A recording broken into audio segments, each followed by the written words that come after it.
Work for the people of Kenya. Do not work for a region. Do not work for a party. Work for all the people of Kenya with diligence, commitment, and knowing that in your service in government, you are serving the people who are ultimately the bosses.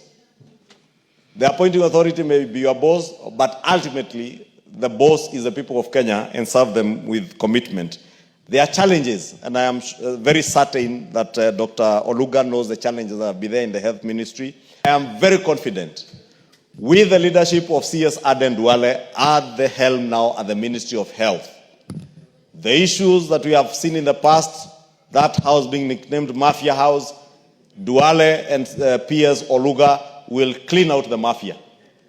The issues that we have seen, the challenges that have been there with the Social Health Insurance Fund, Honorable Speaker, I am very confident.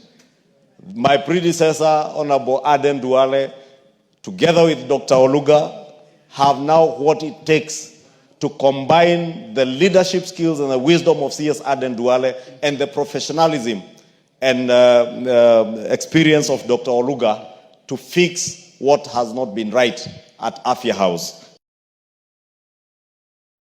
Asante Mheshimiwa Spika. Mheshimiwa Spika, ningependa kupendekeza hoja ya kuwa jumba lote likubaliane na kamati ya jumba lote kwa kupiga msasa sheria ya kodi la ushuru nambari 7 ya mwaka wa 2025, na ningependa kumuuliza Mheshimiwa Zamzam aliunge mkono.